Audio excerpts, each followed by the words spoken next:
Greetings,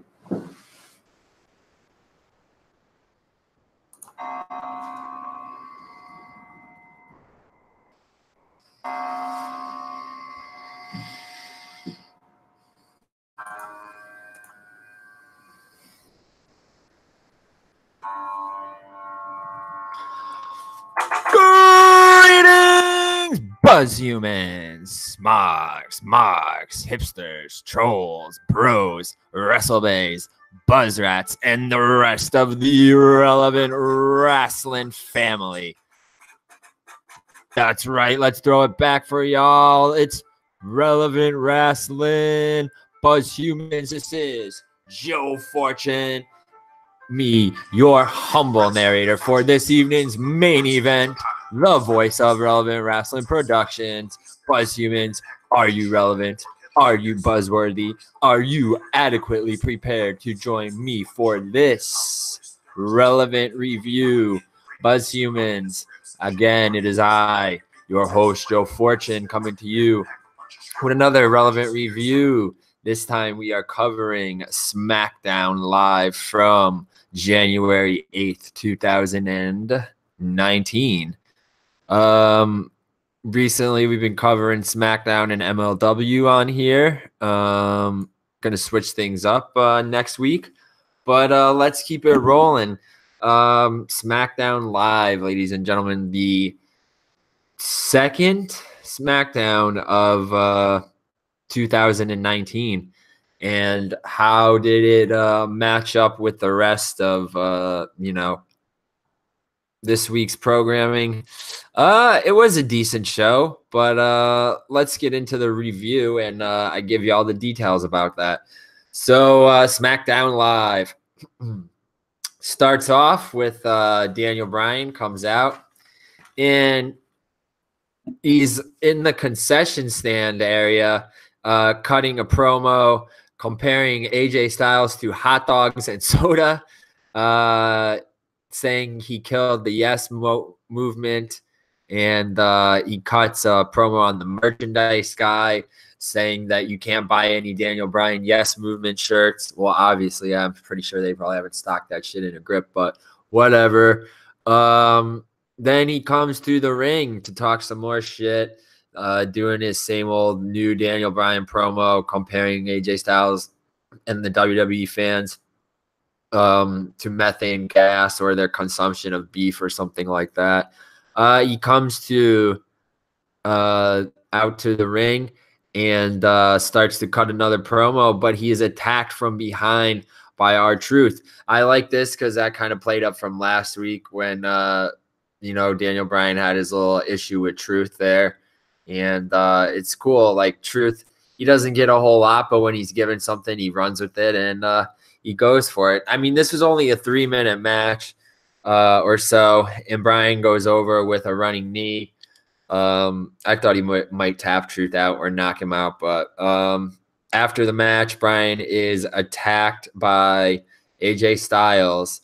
And then we hear that a women's triple threat match will happen later this evening between Carmella, Charlotte Flair, and Becky Lynch, with the winner receiving a title shot at the Royal Rumble against none other than Asuka, the WWE Smackdown Live Women's Champion. Then we have a tag team match, which was Mysterio and Mustafa Ali against Cien Almas, and Samoa Joe. I don't know why I thought it was weird in the beginning that there was a commercial during the entrances, but whatever. I don't know. Tag match. I see now that they use this tag match to set up for a singles match that's going to be happening on SmackDown Live this week. So I appreciate the business that they did here, actually. Some cool spots. There was, this match didn't really build anything. Maybe they're going to start a Mysterio and Almas feud, because like I said, there were some cool spots and some great work between Almas and Mysterio. Mysterio even hit a pop-up Canadian Destroyer on Almas, which was crazy. Never seen the Canadian Destroyer done on WWE programming. Maybe in NXT, but not WWE. So that was awesome. My notes here, I wrote a good match, but no real angles or storyline progression. Why not a singles match with Almas over Ray? Someone could cost Ray the oh no, never mind. That's the next line and or the notes from the next thing.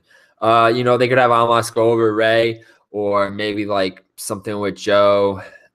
Why not have like Joe versus Ali, and Ali's getting shit kicked out of him, and Hardy runs in or something. Continue the build some more heat between Joe and Jeff.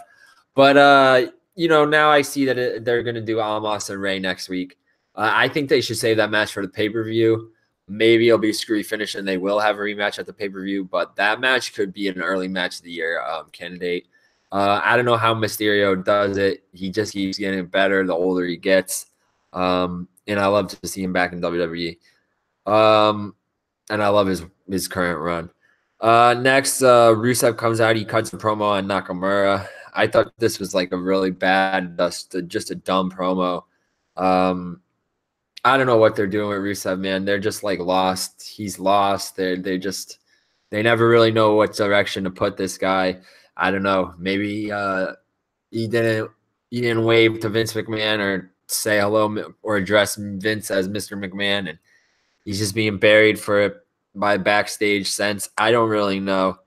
But it was a dumb promo about Lana and don't mess with his wife. And that Nakamura is gonna, he's gonna get it now. Wasn't Lana a wrestler? So I don't know how her taking that little bump last week put her out. I think it's because she's actually pregnant. I heard, and it's a way to write her off TV.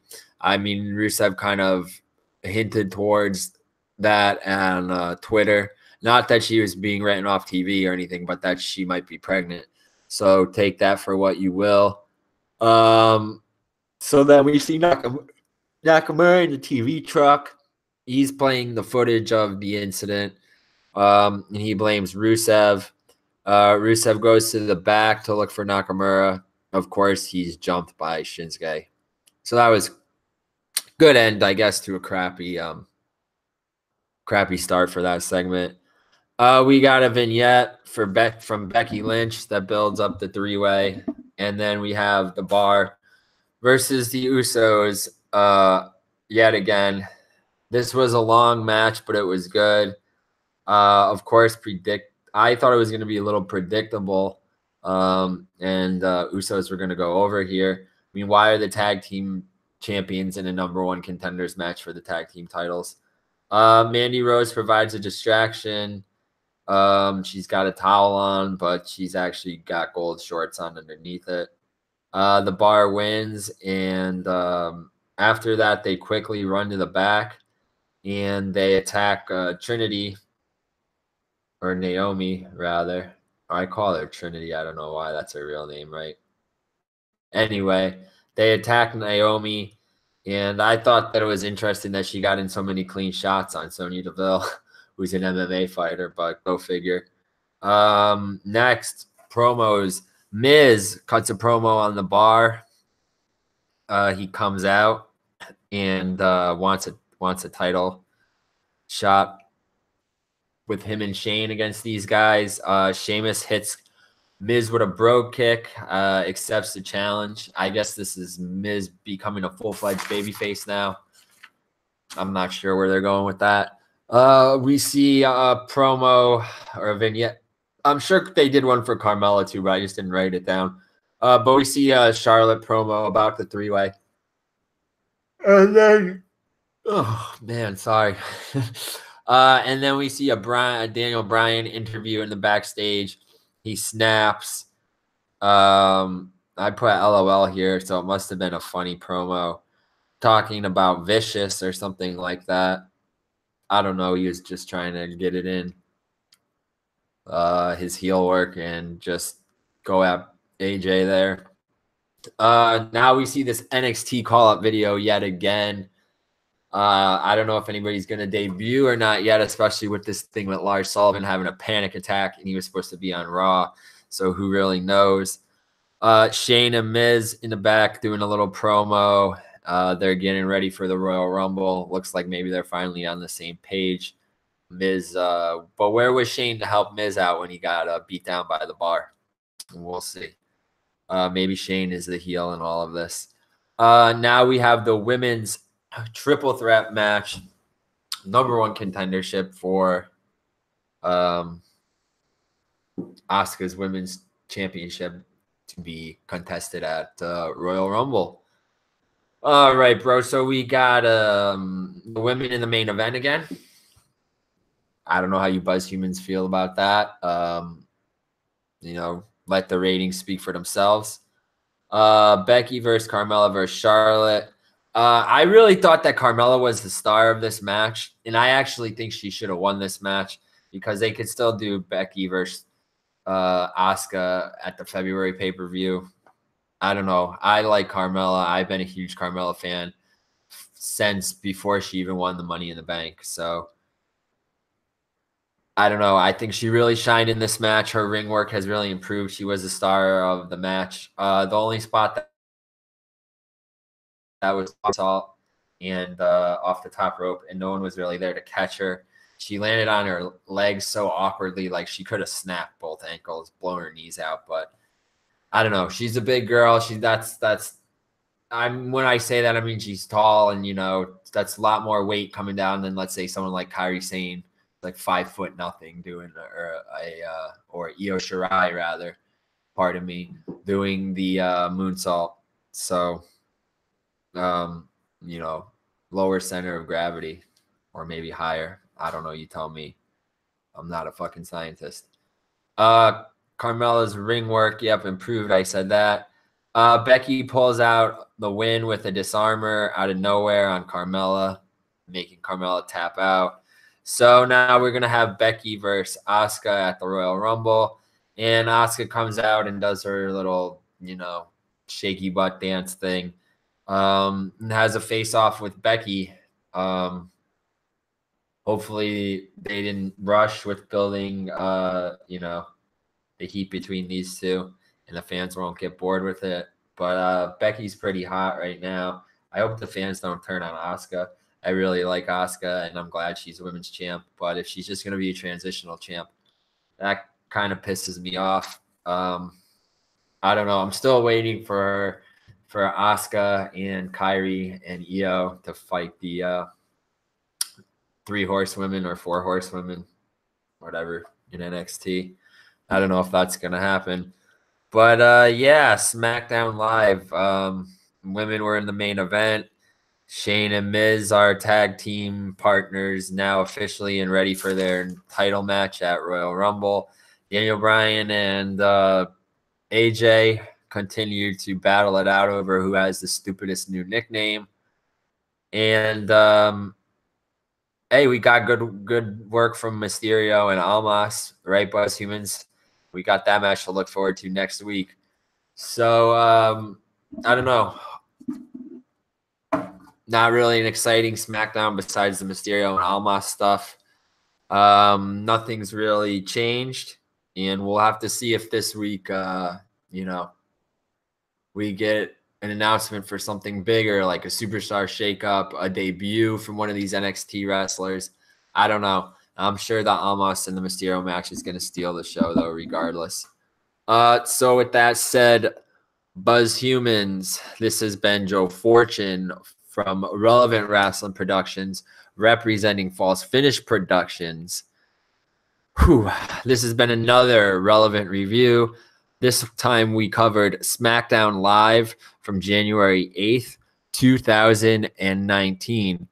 So with that said, Buzz Humans, make sure to check out all of our social media so you can ride the buzzwaves with us. Check out Relevant Rasslin Productions and False Finish Productions on Facebook, Twitter, Instagram, YouTube, all over podcasting platforms, and at falsefinish.com.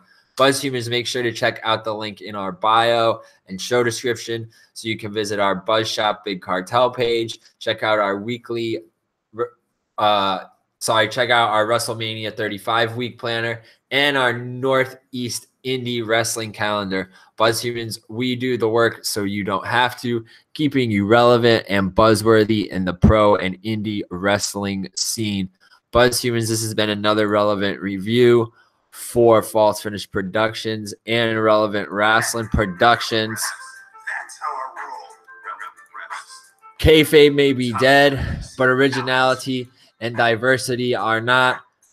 Relevant Wrestling Productions and False Finish Productions, it's always relevant to us. Damn it.